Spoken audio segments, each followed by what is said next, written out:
Hey guys, what's going on? Jimmy the Owl here, and I tried playing Elden Ring Nightreign. It's a roguelike, souls-like from the masterminds at FromSoft who have been putting out bangers for a few years now. I was a bit on the hesitant side when this was announced and released. It was interesting to me of a concept, but it felt somewhat of a cash grab on the Elden Ring name, just to get some few buys, a few little scrapes out of that name before they moved on to their next project. But I was intrigued if they had enough there to make it interesting. Does it build on some of the points I hate about Elden Ring, or does it get rid of those points and build a better scenario that I can enjoy more? A roguelike Souls-like is a hard thing to pull off, so it was always an uphill battle for them to begin with. Fighting bosses and learning their patterns is something that is big in Souls-likes, and if you have to go through a run every single time to try and learn a boss, will it get repetitive and boring, or will you be fine doing that? Those were the questions I was there to find out. Will the characters be fun? Will the weapons be interesting and unique? Or will it all boil down to one bland, forgettable mess? That's what my worry was. So without further ado, let's jump into the game and find out what they did. Let's start with the characters. At base, there's 6 in the game, I being one of them that's on your screen now, the others being Wilder, Guardian, Raider, Recluse, and Executioner, while Duchess and Revenant, the 2 unlockables through quests, can be found later on. They all do their own thing. We'll start at the beginning and move our way through, explaining what everyone does. There is Wilder. He is the all-rounder, the perfect specimen. He has a passive that lets him escape death. He has a hook shot that lets him drag enemies to him or drag himself over to the enemy. He has an ultimate that lets him blast ass and blow everything up in the area. And he gets a great sword and a small shield as his starting items, and he's got pretty much all-around stats. He's like a B in Dex, a B in Strength, and a C in everything else. Then you have Guardian, the big boy. He is your tank of the group.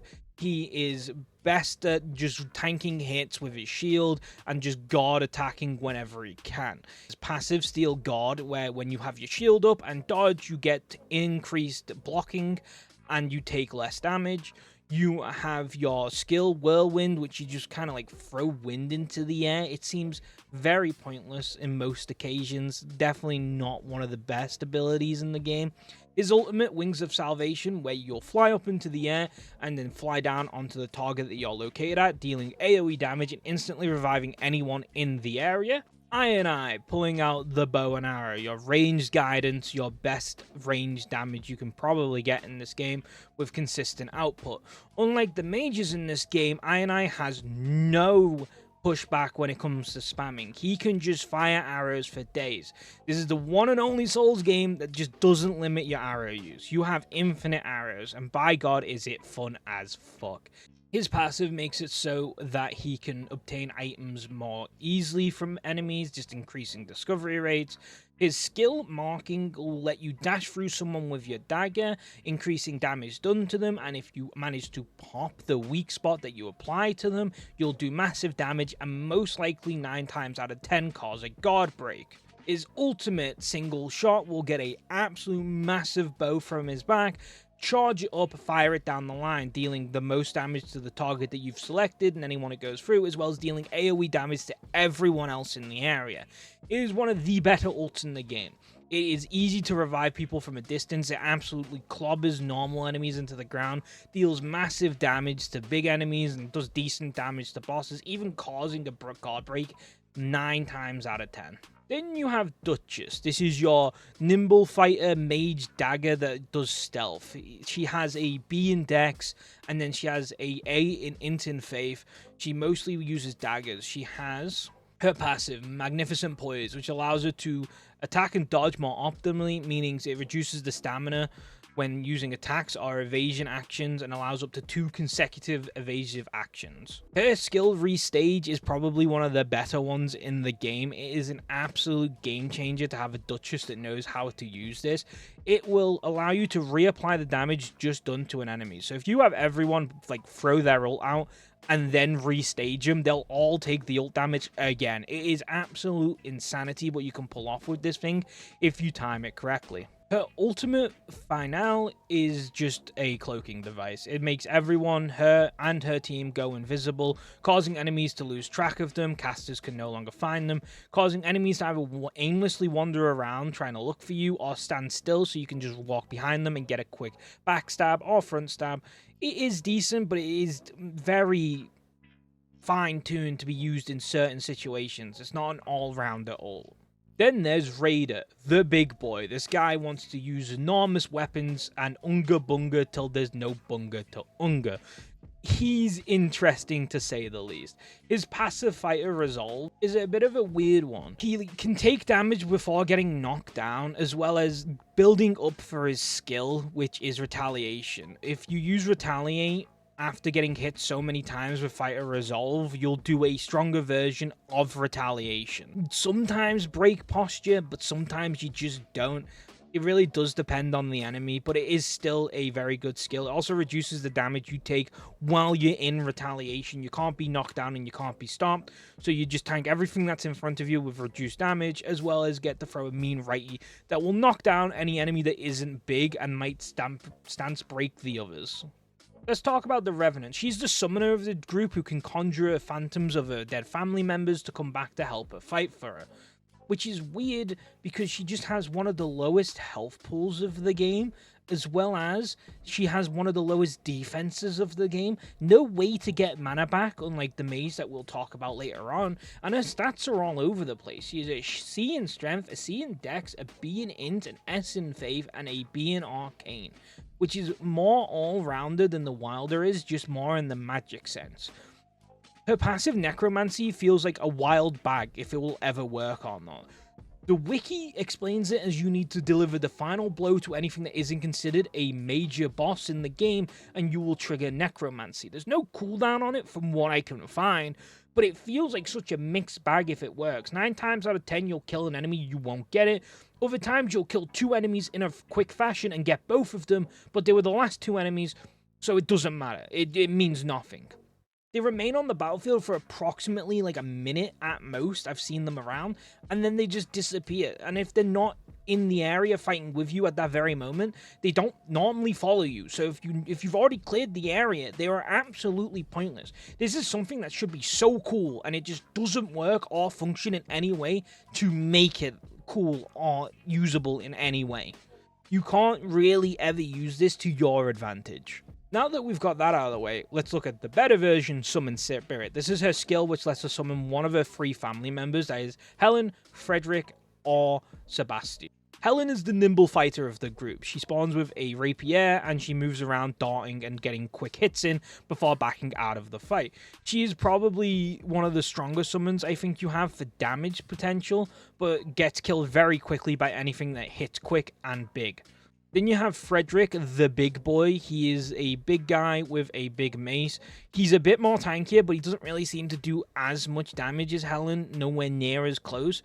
But he can take a hit a lot more, but the problem is, because he's so big and just so in their face, he gets hit by multiple people very quickly, which gives him about the same survivability as Helen. Then you have Sebastian. This guy, I just don't fucking get it.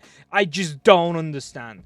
This guy doesn't do anything. He stands there, hits for like 60 damage, which is nothing, by the way. Screams for about 5, and doesn't move. Every now and again, if you're lucky, he will go raw and then spew out some dark flame and miss. Every single time, he will miss it. He never lands this thing. He is god-awful at landing this thing. I hate it. Now, how these summons work are very simple. You use your skill, and then you'll have a choice between L1, R1, and R1 to select which summon you want, and R2 will send them back.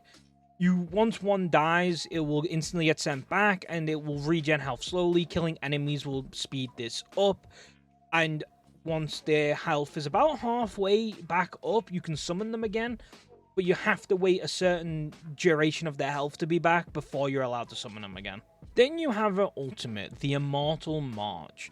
It's an interesting one, and I do like the idea of it.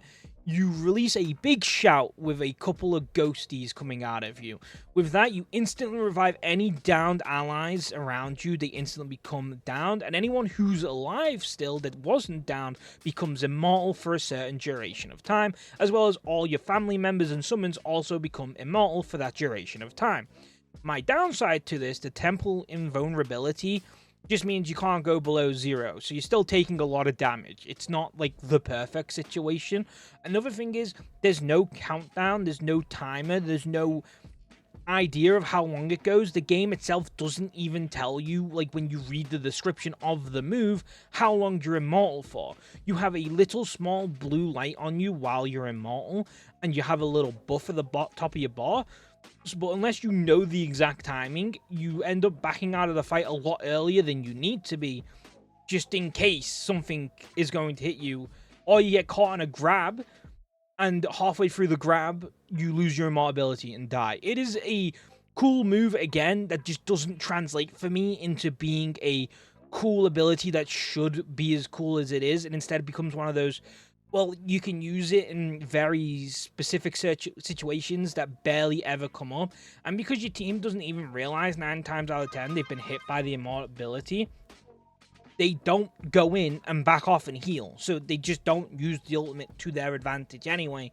It's a bit of a mixed bag. The Revenant, to me, is a very, very miss in terms of what it tried to succeed in doing. The Recluse is up next, and she is the Mage, being a D in Strength, a C in Dex, an S in Int, an S in Faith, and C in Arcane. She is your go-to Mage. If you want to use silly spells and fling them around the place, this is your guy. Her passive Elemental Defense allows you to find these circles on your allies and enemies that you can collect to replenish FP, as well as create a magic concoction for your skill to use. Your skill? Her spell Magic Cocktail takes what you've pulled from your Elemental Defense passive, it being either Fire, Magic, Holy, or Lightning. You can pull 3 at a time, and when you've got 3, you've got your cocktail ready to go. Depending what you've got in your cocktail depends what you do.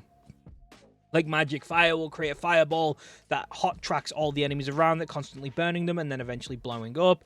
Or just summoning a big old fireball with full fire. There is loads of these. I'll put it on screen, the wiki explanation of how to get all the spells and what they do. There is many combos you can pull off with this thing, which makes her much more interesting and unique than at first glance. And it also works pretty well. It keeps her consistently being able to cast spells, because with the Elemental Defense, each element you pull from an enemy or ally will also give you some FP back as well, so you can spam spells and pull your FP back if you play correctly.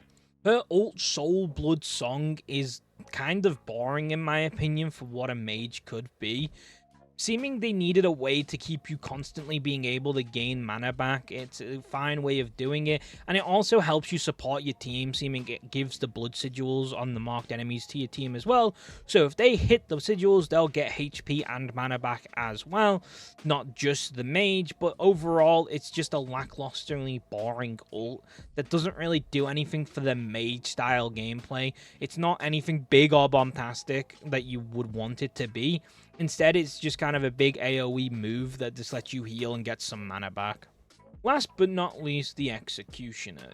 This guy looks fucking cool. He's a C in Strength, an S in Dex, an D in Faith, a D in Int, and an S in Arcane. He is your katana-wielding character, the anime protagonist, if you will.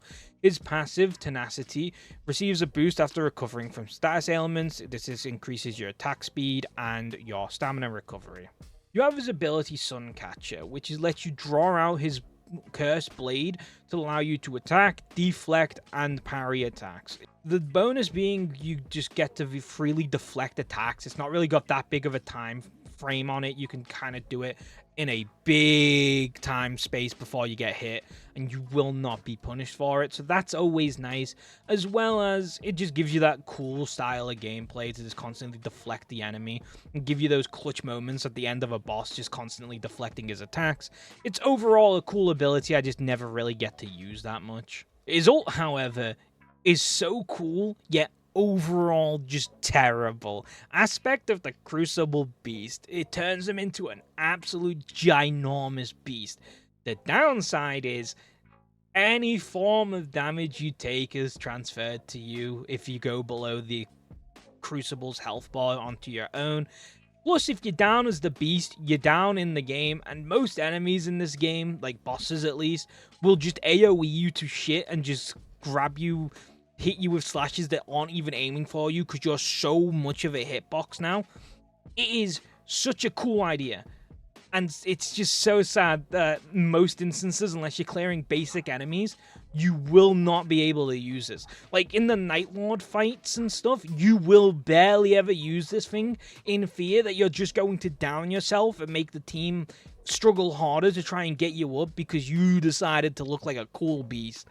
It's again another one of those ults that's really cool and it has an interesting idea, but in execution just has so many limited uses of it. And that's all the characters. One of my biggest fears about the class system was how one-track minded it seemed going into launch. It felt like I could only ever be the typical archer inflicting no status ailments, not being able to build around that, and Guardian was only ever going to be able to be a tank, never be able to do anything else other than that. And I was a bit worried that would tank replayability and ruin one of the key things I love about Souls games, being able to put my own spin on a character and be able to play it my way. So going into the game with that fear, I was pleasantly surprised to see that there was a fix to this. The Chalice system, which I thought was just a way to improve your character stat-wise, give them more health, more damage, more stamina, actually gives you a way to make builds better and give you a freedom to play the character how you want. Guardian being a prime example of this, there's many ways to play this guy. You can focus on your skills, making it so that your skills have an extended duration of time, do more damage. So now instead of being that really shitty, just wind up into the air, you now drag all the enemies into the center, taking consistent damage. It is a really game-changing move to give Guardian something different. As well as you can build around counterattacks, guard counters and such, or you can do what I do and kind of play like a hybrid of damage / tank. You're going more of a bruiser than you are like full tank. I do like this Chalice system, and the relics that you get from runs have been improved as well, so you get guaranteed a good relic if you get to night 3. Overall, the whole system is great. And making it so that you can't just do what you want, but have to match the Chalice to the relics that you need, because relics are color-coded. For example, you can get just all green Chalice, so you can only put green relics into it, which is mostly to do with defensing and guard countering and sometimes sorceries, or you could focus on maybe having a mixture, like a blue, red, and green, and having a mixture of damage, health, and some magic. It is really, really, really fun to play around with these chalices and relics, and I'm really glad this system exists, not just as a couple of stat buffs, but also a way to create some builds. Like, I get to play I as a ailment-inflicting archer that benefits from poisoning and bleeding enemies. That is what I wanted from my archer, and I do get to live that from the relic system and the chalices. So, like, I'm very glad there is a way to form your own build and play the character how you want to play it. This was very well thought through, and I'm very much glad it's in the game.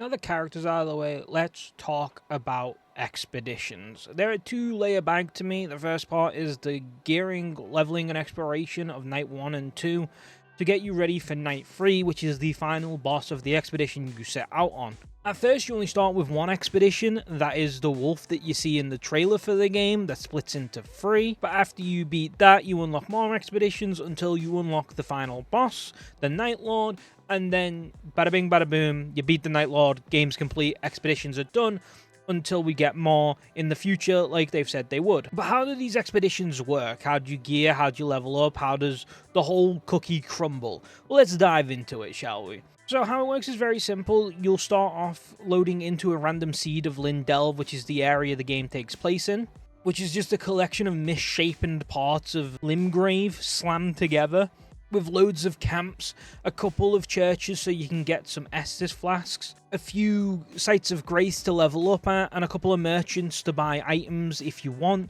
or weapons or upgrades for yourself, and a couple of anvils to upgrade equipment if you don't find anything on your run that you determine worthy. How you level up and get gear is by just going to these camps around the world, clearing out the enemies, killing the bosses, opening the chests, and these will give you items, levels, and when you kill the boss, it will drop this like totem thing down that you can click on. They'll let you select from 2 weapons, and if you're lucky, there'll be a third one that is just a stat increase, like increase incantations and spells, more FP, more HP, more stamina, more HP from flasks, so on and so forth. The whole idea of the first 2 nights is time management. You've got to manage your time to get the most out of your experience in Lindelv before you get teleported to the boss at the end of night 2, the beginning of night 3. At the end of each night 1 and 2, you'll get a mini boss. This will be a boss from Souls games past, like Smelter Demon, Dancer, Gaping Dragon, Centipede Demon, the fucking Dukes. Like, they got a nice selection of bosses from past, as well as a load of Elden Ring bosses that some of them are fine, some of them are not. Like, why the fuck is the Demi-Human Swordmaster and Demi-Queen even in the rotation to be bosses? Like, out of all the bosses you could select in Elden Ring, you chose these 2? And this is a personal message to whatever employees greenlit the Wormface fight for the end of night.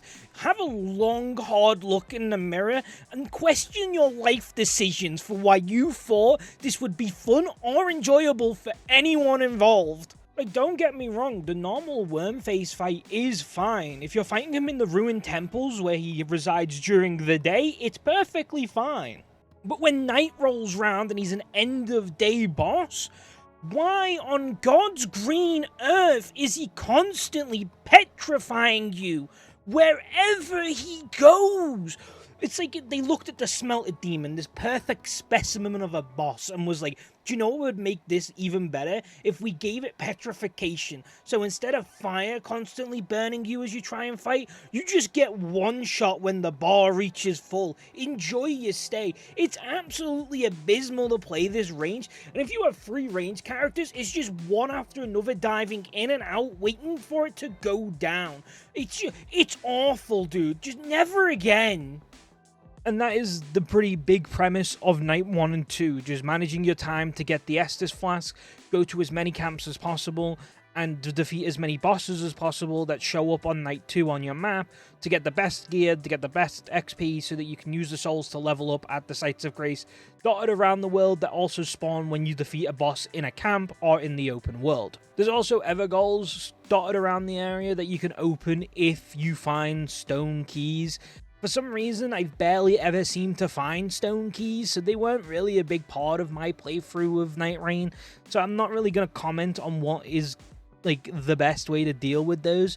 They only ever give, loot-wise, a rune of 10,000 or 20,000 souls, or they'll give you a little stat bonus, and that's it. They won't give you weapons, and they don't really do anything else. The setup is always different in a way that you're going to get different weapons, and you got to adapt to that situation. Making me use weapons I barely ever touch. Like, I don't use spears or halberds, and I don't really use dex weapons that much, but being given those weapons and forced to use them, I had to adapt to those situations, giving me a handful of weapons that I might try out in Elden Ring at some point whenever I go back, just because I got to try them out during this.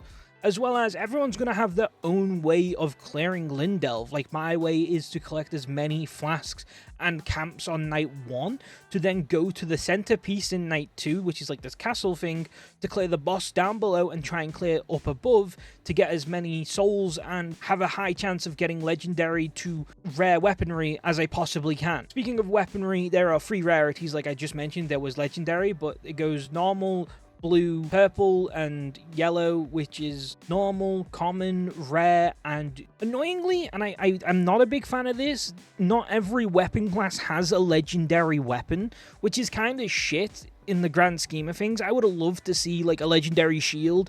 At the end of the second time I played through with some friends, I was playing Guardian, and I liked being a mace and shield, and they don't really have an option for our legendary shield, and I think I have very limited options on legendary weapons. It's not as fun. Same as the bows, there's not a single legendary bow that isn't a great bow, so, like, you're very limited on what you can be gunning for, and you kind of Instead of being happy that you found the legendary weapon, you're like, oh, like that's a weapon I'm just not going to take now. That's not even the end of expeditions, because after you beat the first boss, you unlock Shattered Earths, which change the layout of the map to add in a specialty to it, being the crater, the first one you get, then you get the mountaintops of the giant, then you get the rotted woods, and then you get the hidden city, all changing the layout of the map and how you have to approach your run accordingly to what Shattered Earth you have active at that current moment. To me, on paper, Shattered Earth should just be a knock out of the park, no-brainer win. They essentially give you away the customized Lindelve into a different version of Lindelve, not giving you a completely different map, but giving you completely different areas and having the map change accordingly, meaning it just freshens up a run. Maybe I'm bored of the normal map and I want to run Crater for a bit, or maybe Crater's now getting a bit tiresome, I'm not a big fan of the concept, I'll go for the Rotted Woods instead, so on and so forth. And a problem instantly emerges after you do your first run through of the game and defeat every boss. There is no singular way to activate a Shattered Earth, so you are locked into normal Lindelve now for 90% of your games. To put this into perspective a little, I was farming the achievement for the oldest goal, which one of the easiest ways to do it is to run one of the expeditions until you have a specific seed load up, and then you can just run to the goal top left and you'll get the oldest goal, beat the boss, and you get the achievement. I reset my game 30 times before I got a Shattered Earth effect. That was before I even got the goal, but we'll get into that. But 30 resets and I didn't get a single Shattered Earth. And I was quitting in and out, and before anyone throws the defense out, maybe it doesn't work like that. Eventually, I started getting some, and then they dried up again. So, it will give you them if you quit in and out of an expedition, it just takes a lot longer to get one than it should. If you were to take 30 normal full-run games of Elden Ring, you would be so bored of Lindelve that you would never want to play the game again. And I think that is a crucial flaw with the Shattered Earth system. There should be a way, either by doing what you do to get rid of them, which is lying in the bed, just go lie in the bed and either give me a choice of what Shattered Earth I want, or just load a random one up for me. There should just be a way to get them to activate that isn't just quitting in and out of the game until you get one. That's Expeditions in a nutshell. To wrap it up, it's not perfect, there are definitely problems, but it's much better than what I initially thought it was going to be. I initially thought it was going to be that 30 or 40 minutes of Elden Ring build startup that you do on like your third or fourth playthrough of the game, where you just run around all the areas of the game grabbing items before you even interact with the game. And then once you've collected everything you've wanted, got a few levels, you then go fight the first boss. I kind of was in the mindset that they were going to cram that 30 minutes of boredom into a roguelike. And they did, kinda. They crammed that 30-minute startup game that you play in Elden Ring, but made it so it was much more interactive, much more enjoyable, and a lot more different. While adding a lot of build variety with the weapons that you'll get along the way, I really did enjoy the leveling, exploration, and gearing aspect of the expeditions. I like the boss fights at the end of Night 1 and 2, I wish there was more variety, and some of them, like Wormface, fuck you, and the fucking human queen or whatever they're called, and the demi-human swordmaster, are just throwaway bosses that mean nothing. Another complaint I will have is some of the older Souls bosses just have a really weird defense and health problem where they get absolutely obliterated before they're allowed to do anything. It's a bit of a strange one. All the Elden Ring bosses like don't take a lot of damage, but the old Souls bosses do. Just have them be on the same sort of stat wavelength. I don't know if I'm the weird one about that, but hey-ho. The Shattered Earth issue, like I've stated earlier, not being able to have any control of that and having bad luck will just mean that you play Lindelve, the full experience, for multiple playthroughs. And last but not least, the lack of duos for expeditions is just weird. I'm not the biggest hater and say like, oh, it's unplayable with randoms, because I did every single boss nearly with randoms, just to see how bad it was, and most of it was fine. I didn't really have a problem.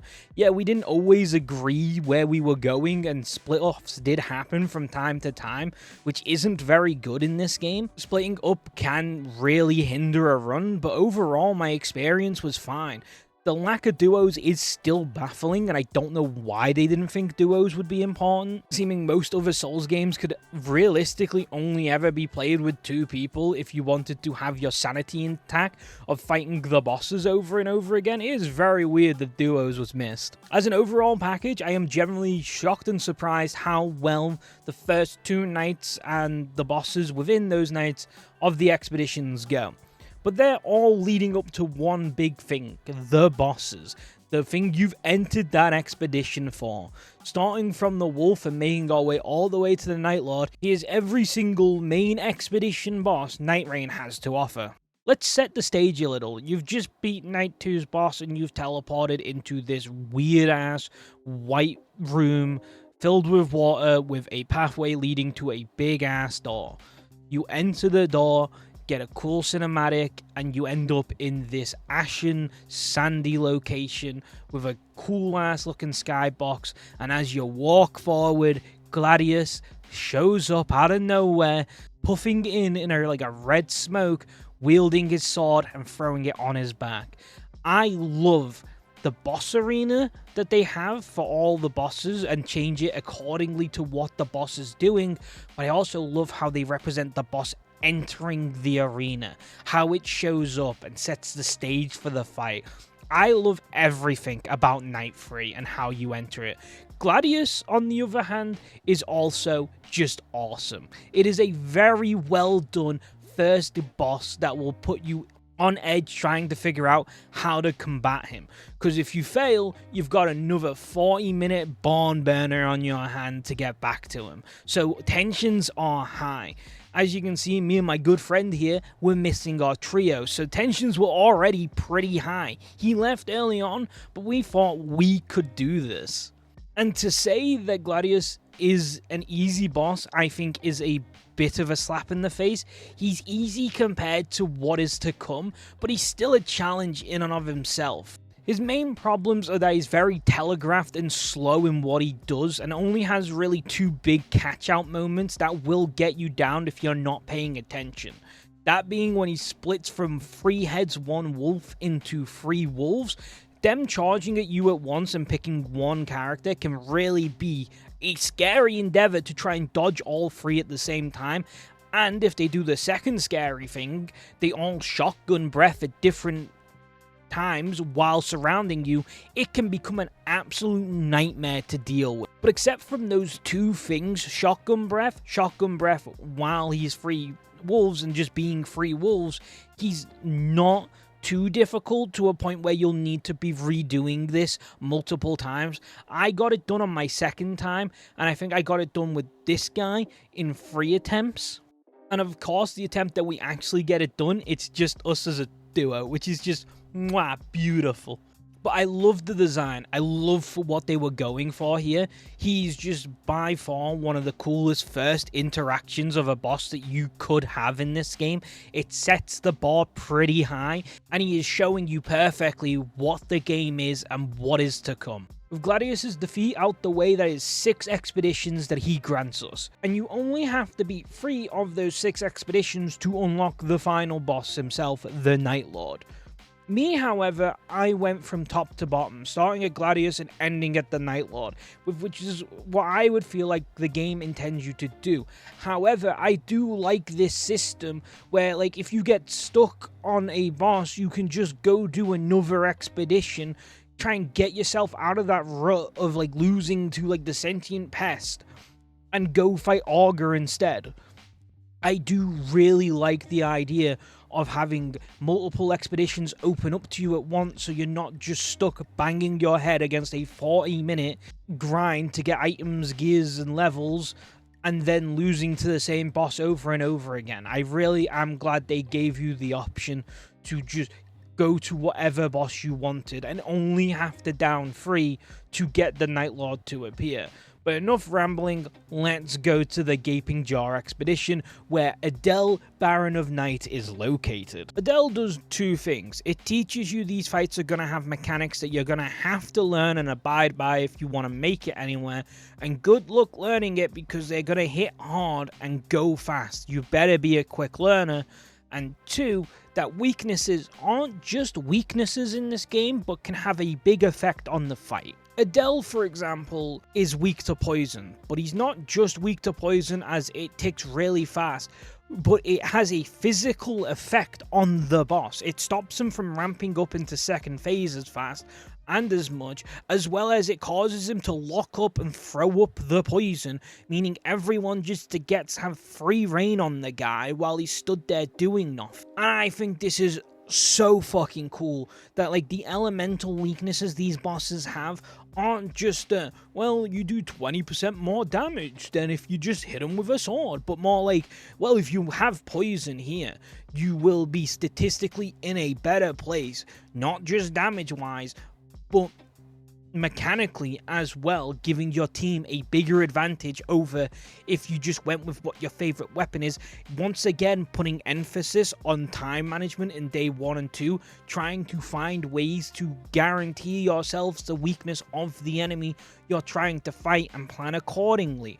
Adele does a perfect job of teaching you these two things very quickly and very easily, as well as just being an overall fun fucking boss. He is all over the damn place. He's flying, shooting, grabbing, trying to get anything with his teeth, and when he's in second phase and it's erupting all over the fucking arena and he's blowing shit up and he's just going absolutely fucking ham with it, tearing the arena, just giving you no distance at all. It is a really, really fun fight, making a Nightreign 2 for 2 on bosses so far. Sentient Pest is the first boss that I ran into, and it was actually my first roadblock boss.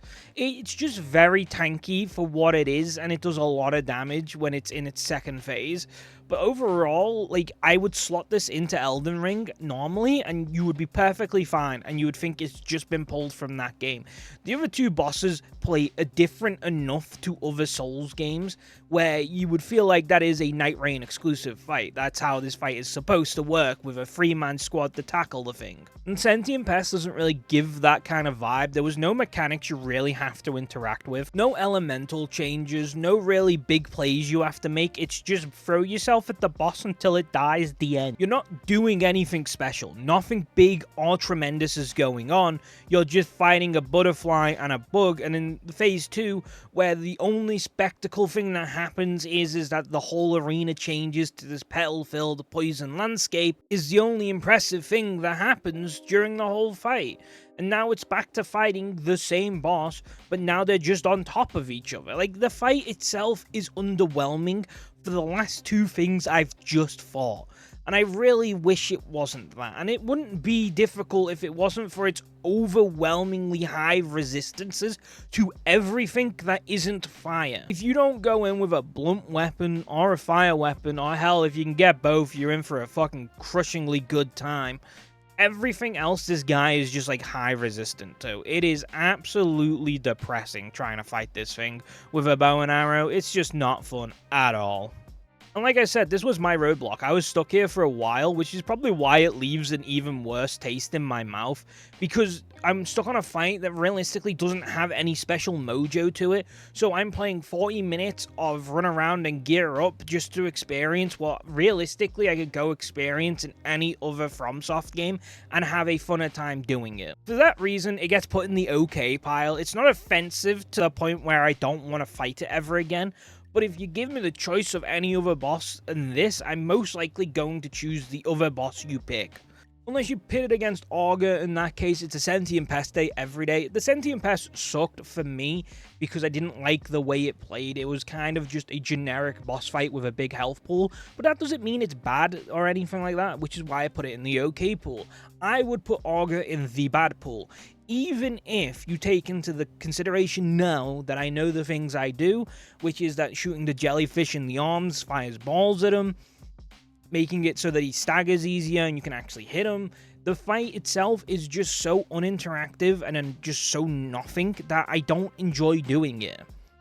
Even as an Iron Eye, I find it boring, and when I tried to play it as a Raider, god damn, you spend 90% of your stamina running after the thing. When it does land to be hittable, you hit it once, and then it flies away again, for you to spend 90% of your stamina chasing the damn thing again. It is boring. It is not fun. It's like Elden Beast if they put him on crack cocaine and never let him stay still. It also lightens one of the biggest problems of having a game based around team play where you can't communicate with your team. This boss has 2 mechanics that can just like insta-wipe your party if no one's paying attention. And it will do that if your team doesn't know how to do it. And if you know how to do it, there is no way to communicate to the team how to clear this. There are 2 prime examples of this. There is the put you to sleep move, where he'll like fly away on his back, land on the floor, and then start applying sleep to you while slowly dealing damage over time. If he puts you to sleep, he does like a massive burst of damage, and if you're squishy, it will kill you. 9 times out of 10. If not, you're going to lose a pot from it. Unlike every other boss where it just enranges them to make them stronger, this one is constantly filtering out your supply of heals, meaning that if you do not beat him in time to how many times he uses that move and your team just doesn't learn how to combat it, you're slowly losing enough heals to do the fight anymore. So this one is learn the mechanic or you just lose, and it's the same with the tactical nuke he drops. If no one runs away from it or one of your range players doesn't attack it, they're just dead. There is very little chance you're surviving the tactical nuke explosion. So there's 2 mechanics, and if people don't understand how to interact with them, you just lose the fight, pretty much, top and tail of it. So not only is it a boring drag of a fight that most of it requires you to not hit the boss, especially as a melee player, it also has 2 mechanics that requires communication to explain how the fight works, and you cannot do that in Elden Ring Nightreign because there is no way to talk to your teammates. For a game so heavy on censorship, you're telling me they couldn't have had a text chat that just censored anything? I mean, look at Rivals. Marvel Rivals is a prime example of this. You can't type anything in that game without instantly being censored and half your message being removed. That would be better than not giving me any way to communicate with my team at all. But overall, even without the mechanical issues, the fight is still a boring drag that is so uninteractive I end up falling asleep before the fight is done. Augur is the worst fight in this game, and it is the only boss that will get the bad tier, because it just stinks so bad. The fact that you can go from Augur, which is so bad, it's the only boss that sits in trash tier, to Peak, which is Libria, Creature of Night, is crazy to me. It's such a cool boss. You start off in this boss room, you walk up to this mysterious figure in a cloak and take a deal if you want, or have no deal at all. Every deal has a positive and a negative, making you really think about, do you really want to see what cool weapon he could give you? Do you really need those extra flasks? Do you want to be full power compared to him being full power? There's so many options that you can choose from in these deals that he can give you. And once you've all taken your deal, the boss fight starts, and my god, do I love this fight.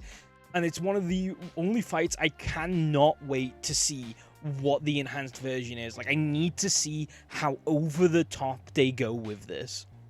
But I'm getting ahead of myself. Let's talk about the actual boss fight. He has 3 phases depending on what happens. There's his base phase where you fight him from the get-go, where he's using spells and his staff to swing at you, but he's not going super hard and he's not doing anything too grandiose that you don't have a chance to react or anything. He has his machine gun of madness where he just puts like a little circle in front of him and it just spits madness bullets at you, I guess. I'm not really sure what they're supposed to be, but that will chunk your health if you get caught in it, so it's best not to do that. As well as the pillar. The pillar will one-hit you, especially if it procs madness, you are just done. But they're the only 2 abilities you have to worry about in this phase. He's easily dodgeable for most of his attacks, and then you have a choice of what's going to happen in the next phase. He will get into a ball and start channeling. If you do not destroy this like barrier around him, he will become Super Saiyan, like big, intelligent, god amongst men, ready to throw down with the best. All his spells are super powered, his movement speed is increased, his teleportations are faster, he's more sporadic. He is an absolute nightmare. Multiple pillars are on the ground, not just where you are, but around you. His machine guns are constantly turning, doing constant rotations of the arena. He can have multiple machine guns down of madness. It is an absolute joke to try and fight him in this phase, so you want to try and avoid that as much as possible, which madness, if you do find a weapon with madness on, will help you avoid that. If you do manage to break the ball and get him out of this phase, you'll get his like beast phase instead, where like all intelligence leaves this man's body and he just becomes feral and he's just jumping around, slamming it, trying to find wherever you are and just take you out in the most brutal, most animalistic way possible. There is no thinking anymore going on in this guy's mind. He is just ballistically swinging, jumping and carving for you in any way he can. All these phases are so fun, interesting, and unique to fight. This gave me hope. After just fighting Sentient Pest or whatever it's called in Augur, I wasn't really feeling it. I was worried that the bosses were just going to get worse as time went on, and Libria, Creature of Night, set that precedent that we're going up from here. This is what they can do. This is what we can cook when we have some sauce on this meat. I fucking love this fight. Also, as a little side note, and I did use clips from it in here, I tried playing Melee and I didn't really think it went that well, but watching this clip, it actually seemed pretty fun. I'm gonna have to re-bring this back out at some point. Melee I might have something to him. Going for back-to-back bangers, we got Fungalore, Champion of Nightglow. This fight struck me instantly as a fight that probably wasn't going to be anything to write home about. When you initially start the fight, it generally seems like that. His first phase isn't anything that is going to wow, shock, or stun you in what's going on. If anything, it plays it very safe. It's just a guy that is half horse, half man, throwing it down with the best of him. And like, it doesn't really change up enough to a point where I'm like, man, I can't wait to fight this boss again. It's more when you get towards needing, again, using an element to have the fight be easier or harder, depending if you have it or not, needing lightning to get him out of his phase where he sends swords out of the ground everywhere around him, just like holy swords, and like can put a debuff on you that makes it so you can't roll or really run or do anything. Don't really get how it works and how it picks anyone, because it doesn't pick everyone, it just picks one player. I don't really get the selection process on it, but if you have a lightning weapon, when he goes to get into the stance to do it and you hit him with the lightning weapons, you'll break his stance instantly, meaning he doesn't get to go into that super strong phase with swords coming out of the ground and all that shit. Instead, he just goes into that phase with a bit more gusto, normally activating his inflatable tube arm, which then adds a complete different layer to the fight as well, making it so much more enjoyable and scary and deadly at the same time. It did help as well. I had 2 Iron Eyes to cheese this fight, but I fought him many more times after, and the more I fought him without the Iron Eyes, the more I've come to respect it as a actual fun boss to encounter, more than getting cheesed from 2 ranged characters. His deadliest moves, I would have to say, is when he starts flinging his inflatable arm around in second phase and then slams it into the ground. If you're not careful, that will chunk and kill you very quickly, as well as his stampede move, kind of like the Bug Boys, where they ran at you, charging at you full speed and firing magic at you. It's kind of a repeat of that, except he charges at you full force and even scarier speed than the fucking bugs did, as well as leaving holy resins, like, I guess, holy aftermath, I don't know what you want to call it, on the ground that will explode once he's finished doing his full charge. So you do have time to react to him coming at you at full force, and it doesn't seem like he's allowed to charge at you full force right next to you. He has to make some distance before he charges again. So they did balance it to make it not seem super unfair, which is very nice, and I'm happy that is there to be there. Slightly on the easier side of bosses, in my humble opinion, but still a really fun and good fight. I feel like if you were to ask the player base, out of all the Nightreign bosses, which one gives you the best cinematic experience, where you're witnessing things happen, all these effects are going off, so many changes, the arena, the boss itself doing cool, interesting stuff, what boss would it be? I feel like it would come down to the last two bosses. Caligo Mesmer of Night, in my humble opinion, has to take it. Not only just because it's a dragon boss, I actually get to witness be a dragon, and I'm not just stuck underneath it waiting for it to do its things. It's not clunky, it's not tiresome, it's not annoying to fight. It is by far, in my humble opinion, one of the best FromSoft dragon fights, which isn't a hard fucking tick to make. Assuming most of them fucking suck. They're so ass. I hate majority of dragon fights. They make them too big, too bulky, too clunky, and I can't stand it. And this dragon has none of those issues. He is putting on a show for you. There is so much stuff going on. He is using the arena to its full advantage. The change between phases where he ends up disappearing and then you have to chase him down before he claws out the sky and sends it down, shattering it, and all the ice falls upon you, dealing massive damage. Dude, this fight is phenomenal. Visually, movement, all of it is phenomenal. It is a cinematic experience. Difficulty wise, I'm gonna have to lean on not so difficult. I've fought this guy a number of times. I fought it by myself with some randoms. I fought it with Rel, who you've seen in this video a couple of times. I fought it with Genzo and her goat of a fiance, and all times we have barely struggled. I don't know if it's because like fire being its weakness stops it from being able to do a lot, or if you went in with none of the weaknesses, it would be a completely different experience. I've just really never struggled with this fight. It has never come down to the wire. It's just been all about the looks. I feel like the best way to put it is such a cinematic beauty to witness. You're not fighting this thing for its difficulty. And that's okay. Not every boss has to be the pinnacle of difficulty.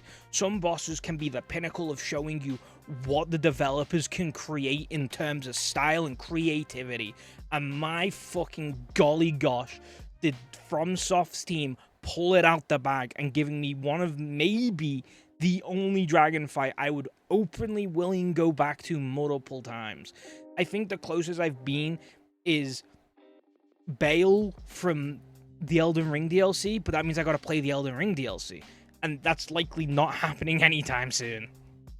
Heliostor the Night Lord does what many other Souls games fails to do, and that sends you off on an absolute banging high note. A lot of Souls games, and I'm looking at you, Dark Souls 1, 2, and Elden Ring, like, they fail to send you off on like a big fucking hoorah moment, and instead you go, that was alright. The rest of the game, you were enjoying yourself, but when you get to that final boss, it doesn't live up to that expectation, or it's not as good or what you wanted it to be. I don't have to say, with what everyone was saying at the beginning of Elden Ring's DLC release, that Radahn being the final boss of it was a bit of an anticlimactic moment, because we've done this song and dance before. The fight was very difficult, very hard, and it does give you that oof moment when you beat it, but seeing that it's Radahn just kind of like kills the mood a little. Dark Souls 1 and 2 boss fights just kind of were they weren't anything special. Gwen, I know I'll get a lot of hate for saying Gwen was The idea of fighting Gwen, the boss room and himself, is cool. The actual fight, like, that you do with him is not so cool, and is kind of and if you really want to, you can just cheese it super easily with parries, and it's not even a fight anymore. But Nightreign doesn't do that. It takes everything you've done before this fight, puts it into like a little cauldron, stirs it around a little, and you get the Night Lord. A multi-phase, multi-extravaganza boss fight. I absolutely adore this fight. His first phase, where he's randomly just like wandering around the boss room when you enter, into where he's cutting the fucking sky open, picking an element that he's about to imbue his fucking sword with, slam down into a giant ass explosion, just sending the whole arena into a frenzy, dashing, gliding, and just moving around the arena like it's nothing. It is just so good. It is just amazing. I'm stuck on a couple of mechanics and some team play needed on top of that when you're doing it in trios, and it's just, it is absolutely amazing. It's gotta be up there as my favorite fight in Elden Ring Nightreign. It's this or Libria that like sits there as like my fucking goats to fight. I absolutely adore them. Adore this fight so much that I did something I don't normally do, and I 100%ed this game. With one of the achievements was what most people thought by what it was written as, was beat the Night Lord with every character.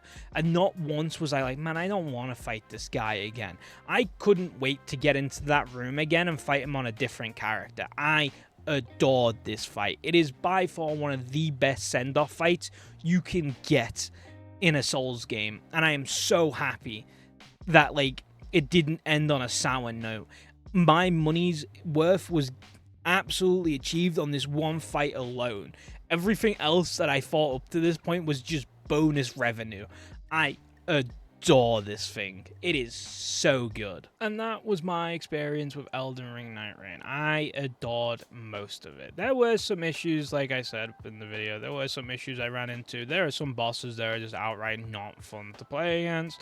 But overall, the overall experience was just so much fun that I couldn't care. It's like, I had so much fun. Like, I can't visualize or put into words how much this made me happy to play this game by myself, solo runs, with randoms, and with friends. I just enjoyed myself from start till end, barely ever complaining about what I was doing.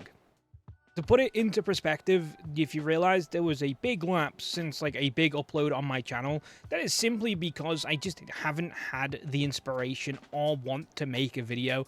Nothing's really pulled me in any direction or caught my attention in a while, like Nightreign has, and I wanted to make a video just to see if I could creatively make anything again, or if I was just not there. And I think I made a decent-ish video, and that is just generally thanks to the love I have for Nightreign. It has brought back that passion to want to create again, to the point where I want to bring back like the ultimate Souls tier list, which if you don't remember, back when I was playing a lot of Souls games on the channel, we had a tier list where we would just rank them all from like A, B, C, D, E, and I think it went to F, and I'm bringing it back pretty much. Like, it's happening again, and we're going to start with Nightreign, throwing that bad boy straight into an A. For the new tier list, we have S, A, B, C, D, F, and then didn't finish. For any game that was so bad that I just cannot finish it, I'm going to put it in an A tier. S is going to be saved for the perfect experience. A game where I love everything about it. Not one boss, not one problem. Just the perfect game. I doubt if anything ends up in S, I'll be surprised, but never say never. Nightreign, just not there. Like I said, Sentient Pest wasn't fun for me, and Augur is just a downright bad boss. The constant time needed for 40-minute runs is also not in its favor, so it can't go in S. But what it does do, the boss fights at the end, like the Night Lords themselves, except from those two, are absolute peak. The gearing and expeditioning shouldn't be as fun as it is, but it is somehow. Constantly planning routes, finding the best way to do it, hit level 15, all of it is just way too fun. And I've been playing it non-stop still. Like, it's just so fun. And I still haven't gotten to, like, the nitty-gritty of it. Like, I still haven't done all the remembrances. I haven't got, like, the perfect builds going and stuff. There's still so much for me to actually do. So many weapons that I haven't got yet to experience. There's just so much left for me to do. And I cannot wait to jump in and do it. Now, granted, this is a live service game. As much as they fixed a lot of the problems I was already having, they can also break a lot of it and make it worse.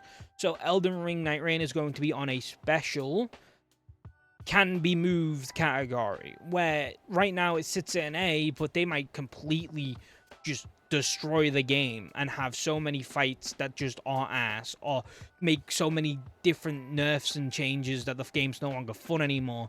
And at that point, we will move it down or up a tier. But as it stands right now, it's an A. I highly recommend it if you know what you're walking into, especially if you can get some friends along for the ride. I highly, highly recommend that you try Elden Ring Nightreign. And with that being said, for anyone who made it to the end of the video, thank you guys for watching. It means the world to me. There's more videos on this channel, and there will be more coming soon. I'm not going to ask for you to subscribe or anything like that. If you want to, you will do it, and I don't really feel like the need to ask. I just hate that. So, thank you guys for watching. I'll see you guys in the next one. Peace.